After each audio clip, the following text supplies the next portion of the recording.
Hi, friends. Thank you for joining us again today. Today is Thursday, and this is Food for Thought. And my name is Sunil Chandy. I'm the rector and priest here at Christ Episcopal Church. And I am just so glad that you're here connecting with us as we do this ministry. And you'll love the guest that we have today, because I've been looking forward to having her on for a while, and I think she'll offer us great wisdom and a fun conversation. I'm looking forward to it.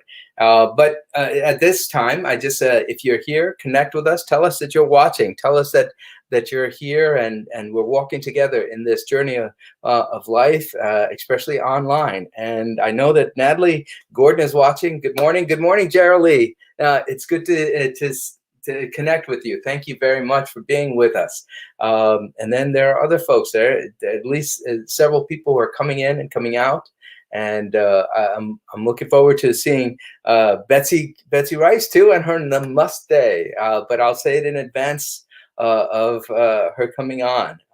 But I'm sure that there will be other people. So again, if you are here, say hello. Tell us that you're here and connecting with us. I did want to. I did have a thought to share, and part of it is because I'm preparing for the Sunday sermon, and of course, the Sunday sermon today, this Sunday's lessons are really pretty powerful. It's in the Easter season, and it's a one that continues to help us to remember the resurrected Jesus. I mean, Easter in the Episcopal Church is a liturgical church. It's not just one day. Easter is not just one day. It's not one day of celebration. It's 6 weeks of celebration. 6 weeks of celebrating the risen Christ and what that risen Christ means for us as a community of faith who have been engaged in the wilderness experience in life. And so what does the resurrection mean for us? What does this new life mean in terms of hope, in terms of our reconciliation with one another, and our relationship with God? And so this coming Sunday, we have this reading from Luke 24, verses 36b to 48. And of course, I think I read this to you the other day, but I love that first. It really talks about Jesus as he comes, and he's coming to where the disciples are, and they're locked away behind closed doors. And then all of a sudden, Jesus comes and stood among them, it says, and says simply, "Peace be with you." And they were startled and terrified. And they thought that they were seeing a ghost, it says. And he said, "Why are you so frightened? Why do doubts arise in your hearts? Look at my hands, my feet, that it is myself. Touch and see, for a ghost does not have flesh and bones as you see that I have." And when he had said this, he showed them his hands and feet. And while in their joy, they were disbelieving and still wondering. And he said to them, "Have you anything here to eat?" And they gave him a broiled fish.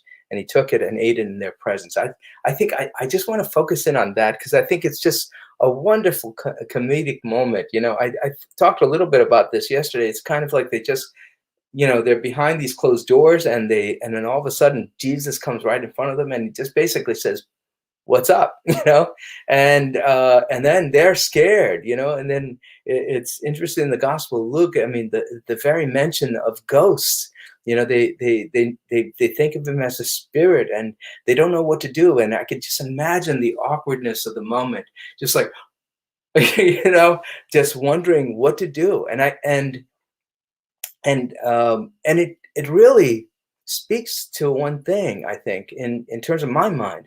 It's this, Jesus was one of them, but now he's something different, right? And he's something strange and unfamiliar. And what Jesus does is so beautiful, and it actually is so important for us when we're dealing with the unfamiliar. How do we deal with the unfamiliar? How do we overcome our fear and our fright of the unfamiliar? Well, what Jesus does is really simple. He just stays in the moment. He stays with them.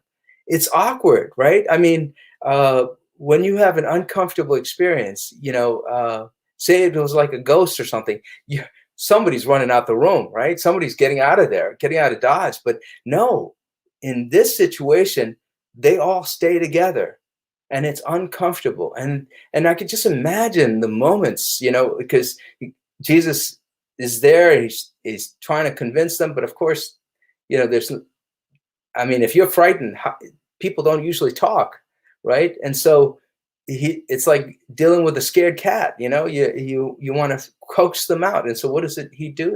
He just sits there and he gets something to eat. And so I can imagine someone going to where they prepare the food and taking time to go and get something, and then, oh, we only have boiled fish, and let's give it to Jesus, right? Give it to Jesus. Maybe he'll eat it, like Mikey, he'll eat anything, right?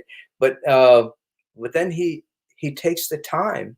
Imagine the time to go get the stuff, to get the food, bring it back to him, and then he's just eating in front of them, to kind of demystify this experience of who he is in relationship with them, because he is something different. He's no longer just a regular human being, and this fright and fear is something hard to overcome. I think there's a key in that. When we're in the midst of something unfamiliar, we don't know how to handle ourselves sometimes. I've been in situations where, I'm the unfamiliar. Usually I'm the person who comes in, maybe, and in the Episcopal Church, you don't see many Indian priests in communities, and especially leading communities. And so oftentimes I remember over my 25 years of being a priest, coming into a community, and the expectations are really interesting and wild.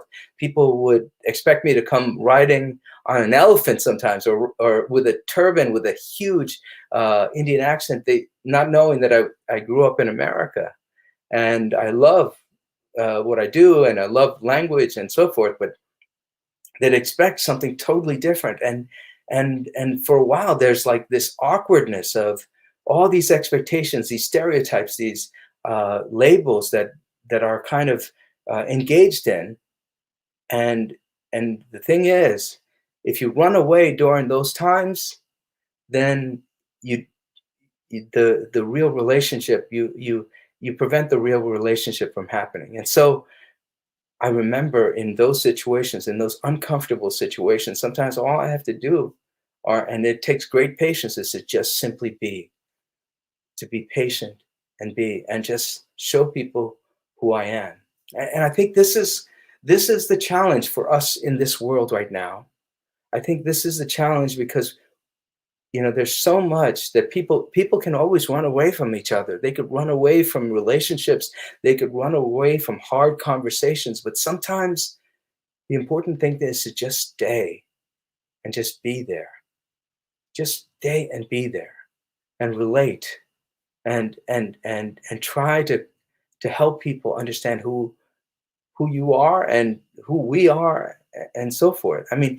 That's the work of reconciliation. In our world right now, it's so easy for people to run away and to hang with the people that agree with them.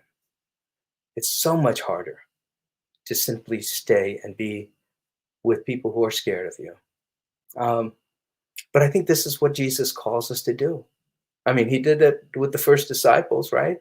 And all of a sudden, the conversation became easy, and they were able to engage and experience the new life this resurrected Jesus offered them.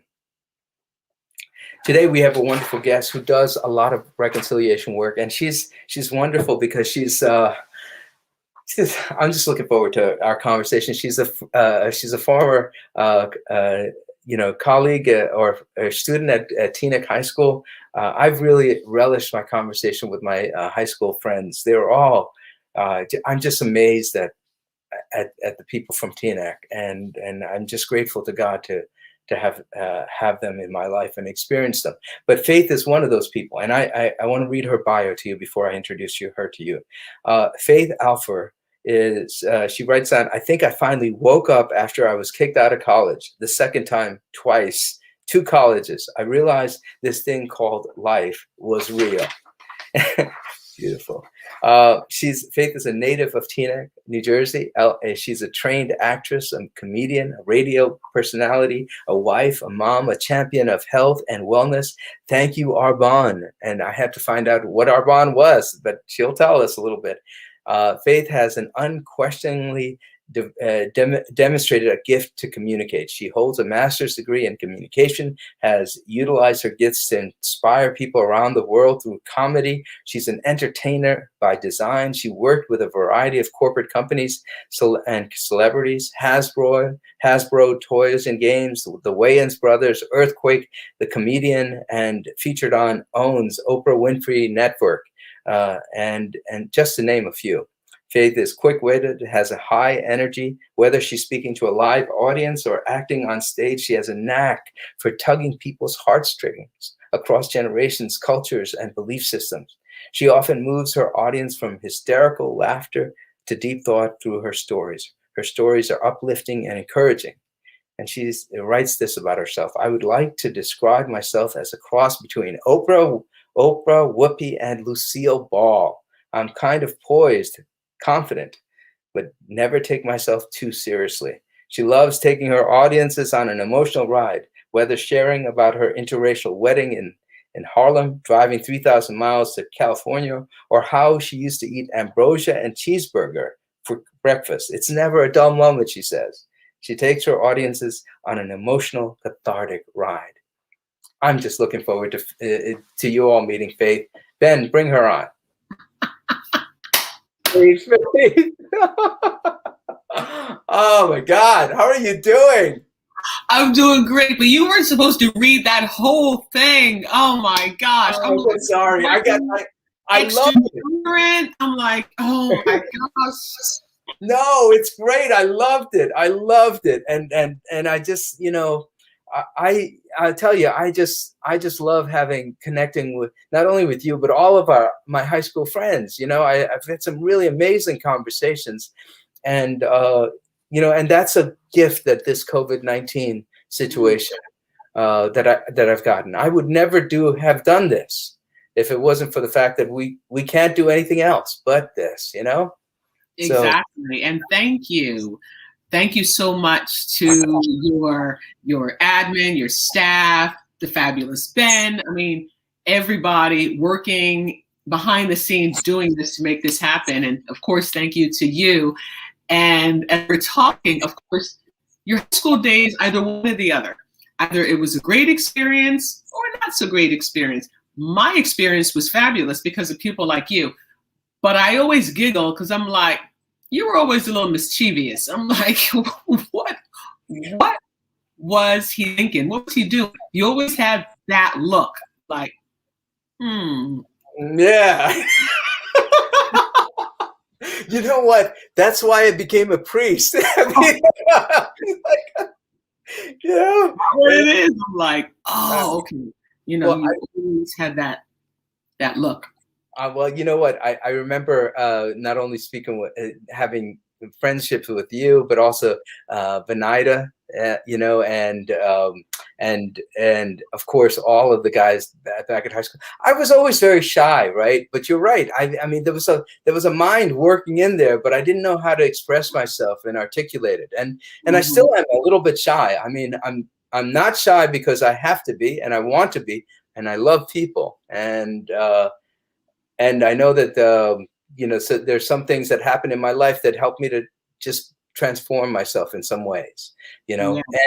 But I'd like to hear about you and what you're doing, and you're in California, and tell me about all the wonderful work that you're doing. I mean, you've worked with some really great organizations. I mean, the Wayans Brothers. I remember that back in the 80s. Man. I love them. Crazy. Yeah. For about 12 years. I did stand-up comedy, and that's when I saw I'm more of a storyteller instead of a joke teller. I'm not like hit, quick. I was just like, I'm like, hold on, I'm getting to it. So stand-up didn't really work out well for me, but I had fun, and God gave me so much favor in that world. And so I did that. I've always been an actress. I've always been a performer, right? That's been my love. That's my love of giving back. that is how I express myself, right? Sharing my story, sharing the many stories that I have from Teaneck, right, to California. Got to give props to Pittsburgh, Pennsylvania, because I lived there, as well as Virginia Beach, right? So I've lived all over, and you develop stories, right? And I just like, it came back to acting. It just kept coming back to that whole entertainment, as well as, I mean, yes, I got my degrees and, traveled, whatever have you, but the form, but I couldn't quite fit it in a box. And I think so many times in our lives, we are trying to fit in a box, like, okay, I'm going to get my master's. People used to always think, are you still going to do acting? Like, are you still going to perform? And I'm like, well, yeah. But why can't you do both? Right. Yeah. And that's what I'm doing now. I'm working with the church with racial reconciling, right? Racial reconciliation, where I get a chance to teach and to talk and to almost like to laugh and learn, to expose what we are uncomfortable about, but bringing it to the forefront. And then my background of communication and comedy, it all intertwines together. And that's where people let their guard down. Because let's be honest, and you said it, and let me just tell you, you were straight up preaching. I'm listening to you going, oh gosh, I hope I don't have to speak, because I'm going, yeah, you said, when you have friends, look, if you have friends and everybody looks like you, dresses like you, votes like you, eats the same food, it's like, you better get some, diversify your friendship pool, right? Because that way, how can you learn about other people? Isn't that what Jesus did? He was exposed to all different types of people. That is what he did. And that is what he wants us to do, not just sit around the same people all the time, but exposing yourself, and not just saying, because people used to say to me last year when tumultuous things, of course, as we know, what's happening in the nation, people used to say to me, oh, I got Black friends. Oh yeah, we got a lot of Black friends. I said, give me some names. I'm like, has anybody ever been to your house? And of course, in the last year, you haven't. But you see the point I'm trying to make? Yeah. When you sit at someone's table and you have conversation, it's really hard to be like racist towards another group of people. Yeah. When you are breaking bread with them, when you're talking, when you understand. And that, I believe, is what God has me to do now, something I never saw myself doing. But God has a sense of humor, like you said, and he gives us grace for what is happening right now. Yeah, no, I agree with you. I mean, it's interesting because I had one of my friends in ministry, John Thompson Corte, was here on Food for Thought. And this happened at the very beginning of this, when we had the George Floyd, the murder, right, with Chauvin. And we were watching, we're all behind the screen, behind the laptop, watching the TV. We had to watch, it's like something that everyone, you couldn't find yourself so busy that you had to go do something else. You were watching in front of the TV because there was nothing else you could do. And you'd see that 9 minutes. And John, who's originally from Ghana, said to me, Sunil, what I saw on that policeman's face was fear. Right. He saw fear. Other people told me that they saw, arrogance. But John said that he saw fear. And so, it's the same thing. I mean, with the gospel lesson where Jesus is talking to his disciples, they're afraid because it's so unfamiliar. And the only way to take away the unfamiliar is exactly what you said. Break bread with each other. Try to reconcile. Try to find moments where you could actually, learn. Yeah.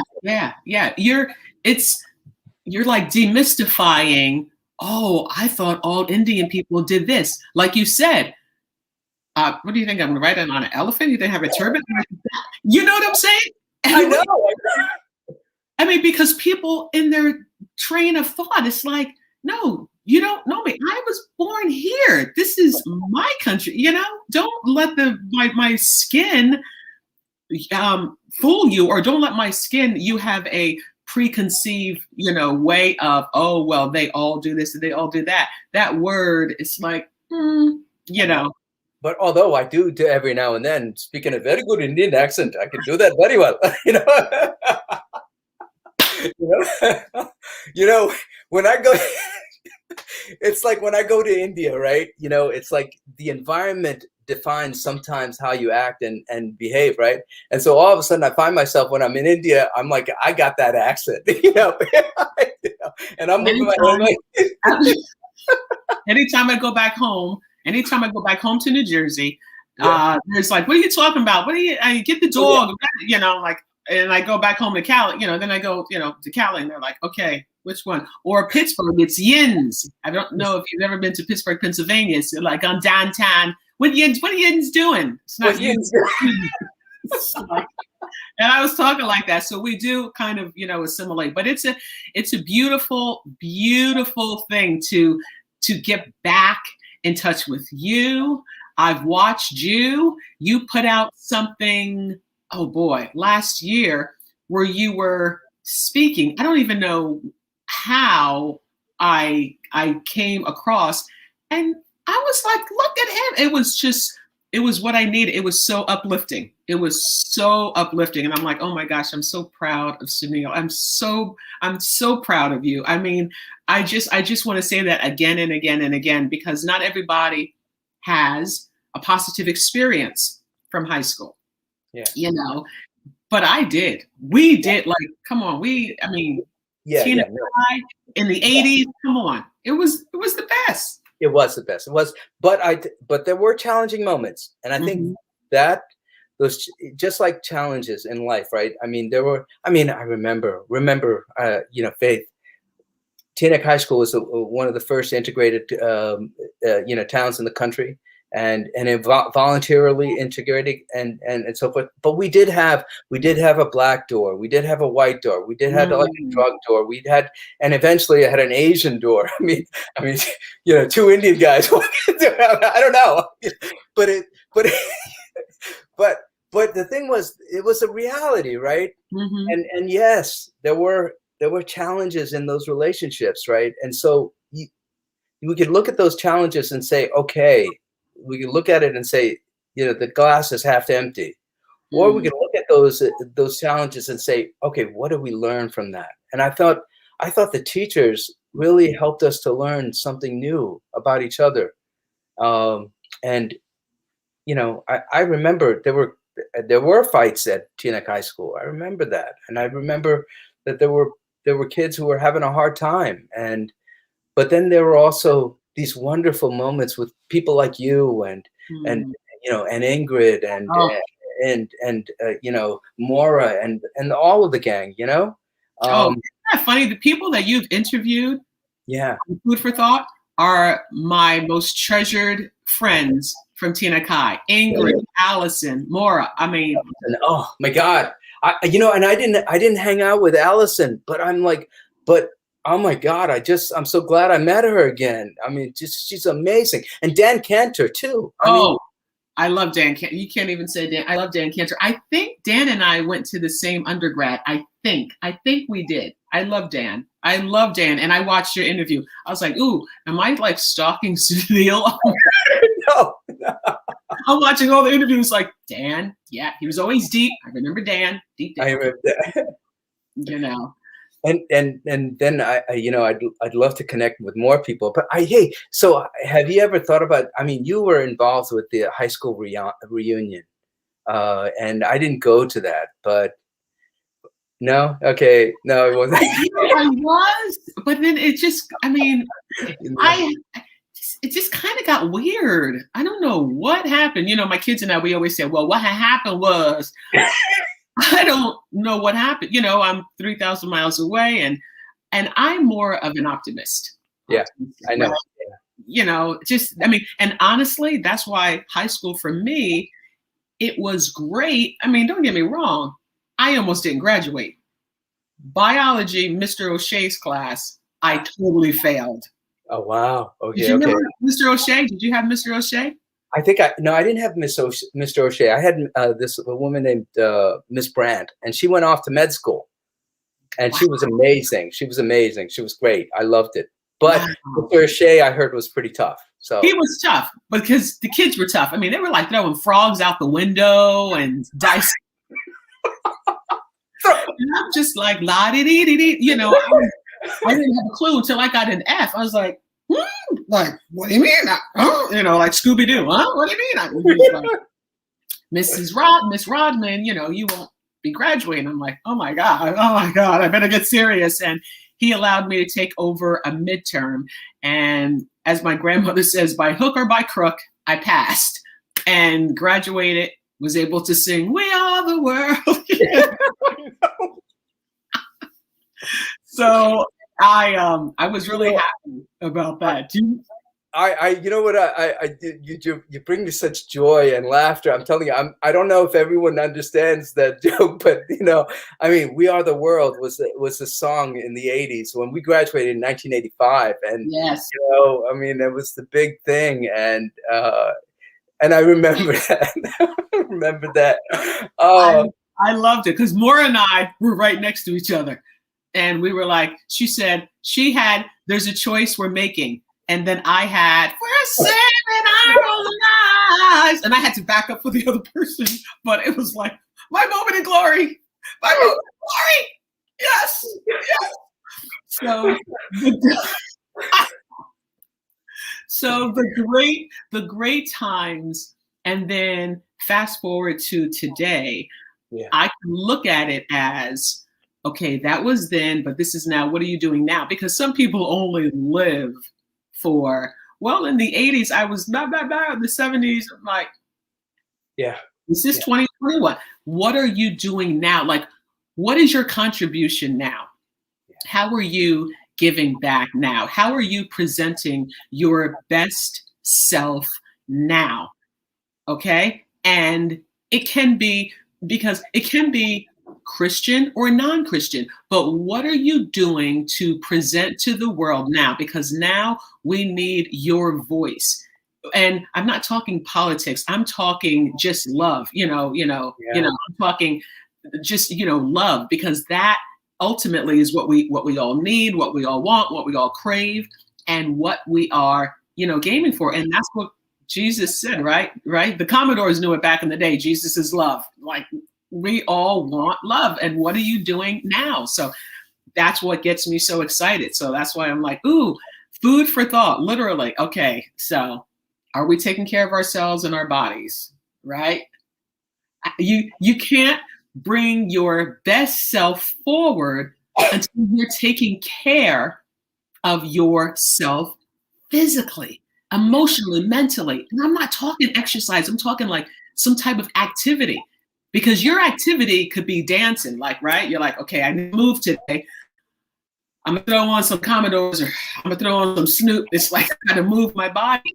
And we have to really take care of ourselves. So that's one of the other things that I became a vegan January 2021, totally OD'd on all types of meat. If there was a meat walking past me December 31st, 2020, my kids were like, "Mommy, you're gonna get sick." I'm like, Popeyes, Kentucky Fried, In-N-Out Burger. Have you been to California before? In passing, I've got to come. I've got to come there. In-N-Out Burger. Just remember that. Burger. Okay, all right. It's great. But anyway, I just knew I had some kind of addiction, and I'm like, oh, okay, got some unhealthy things happening. So let me get it together. And you don't have to be an extreme vegan. For me, I know me. I'm totally greedy, and I had to put down some food in order for me to kind of really liberate myself. And also, that's biblical, right? That's what Jesus says. If something offends your, brother, like, don't do it in front of them. If you know what if it's going to cause a stumbling block, Yeah. like, don't do it. Yeah. I mean, I love what you just said about, especially loving yourself. I mean, Jesus gives that wonderful commandment, love God with all your heart and mind and soul, love your neighbor as yourself. People always forget the part about as yourself. I mean, people remember loving God in the church and loving neighbor, but they forget that we ought to love ourselves, and this is what you're talking about. I mean, this is really, and I know that you're a high energy person, and so to keep that energy, you have to have the proper nutrients, the proper healthy, balanced outlook on life. I mean, the water and all of that stuff. I mean, and so it's kind of like this idea about even going on an airplane. You go on an airplane, and the first thing they say is, if something happens on the plane, take care of yourself first, then take care of your children around you. I mean, because otherwise, if you get hurt, your children are going to, not make it. And so I love this piece of wisdom. I mean, it gives us it's wonderful. Thank you. What else? I mean, we're almost out. We got to get you back. I mean, you're actually speaking from Englewood, New Jersey, I think, right? You said? Yes. Yeah. Right next to Tina. Yeah. Yeah, I would, my website is funnygirlfaith.com. And if your viewers or whoever's watching would subscribe to my blog, it's called Got Faith. And it's inspirational, it's funny, it's healthy recipes, it's fun. It's just like, it's something to lift you up. It reminds me of almost like chicken noodle soup for the soul. Yeah. But I may not have every comma and period correct. I'm just saying. I have a proofer. My proofer may need a proofer. I mean, whatever, right? So I would love if you would subscribe, because I share weekly, and I don't spam. Like, we don't have time for spamming, and I don't do that nonsense. But it's a way people want to connect. And also, social media is brilliant, but Sunil, not everybody's on social media. Yeah. Yeah. Right. Yeah. So if people want to book me, I have spoken, all over the country with my organization, Arbonne, which is health and wellness. But whether speaking, with race or my personal story, but basically tailoring, if people say, okay, I'm struggling here, like the morale in my organization is a little, kind of down. I need you to bring us up. And I do that and always offer, food for thought. Food for thought, right? And that's what I'm able to do. So it's a blessing now, because I feel like I've come into my true self and my true calling, which is giving back, just constantly giving back, because I know what that did for me and how that enriched me. And and always, Faith is my real name. People always say, now, what's your real name? I'm like, Faith. They're like, but what's the real name? It's faith. That's right. And what is faith? Faith is the substance of all things hoped for, the evidence of things not seen. So you have to believe it before you see it. You have to have faith for it. I knew that I would graduate from high school. I didn't see it, but I knew it. I had faith for it. So yeah. So that'll be the next episode. Food for thought. Definitely. And Faith, I am so grateful that you're in the world. God Almighty, God bless you. Thank you. And I'll subscribe definitely. And I want to keep, and so and then hopefully you'll come back on and see us again. I will. Thank you so much for having me, Sunil. God bless you. All right. I am just so thrilled with life. I mean, the idea that that the challenges that we have can actually offer us gifts. This was another one of those gifts for me. Connecting with my friends like Faith and folks from high school, and of course all of the guests that have come through Food for Thought. And the only reason why we have that is because it's an adaptation to the challenge that we're all collectively feeling in COVID-19. There is God's grace in the midst of challenge. I know this, and I give glory to God. right now we're about to end our time with one another. I know that there are many people who have connected with us, and I hope that you will continue to connect. And thank you for those comments. They are just wonderful. But as is our tradition here at this show, we usually end our time with prayer, and this is a prayer that's adapted from one written by Bishop Thomas Brown of Maine. The Lord be with you. Let us pray. Jesus Christ, you traveled through towns and villages, curing every disease and illness. At your command, the sick were made well. Come to our aid now in the midst of the global spread of the coronavirus. Heal those who are sick with the virus. May they regain their strength and health through quality medical care. Heal us from our fear, which prevents nations from working together and neighbors from helping one another. Be present with those in authority who are making hard decisions. Support the medical professionals, emergency responders, counselors, and caregivers. We ask this all in your name, Jesus. Amen. Join with me in the Lord's Prayer.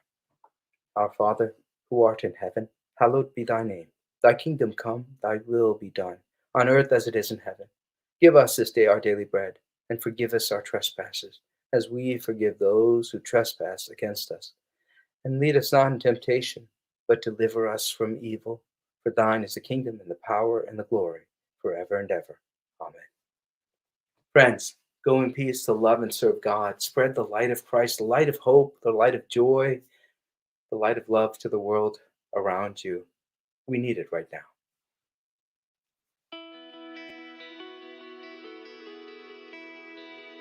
Thanks for watching. Did you know that you can join Christ Church from anywhere in the world? If you're feeling connected to what we're doing, email us today at communicate@christchurchwesterly.org.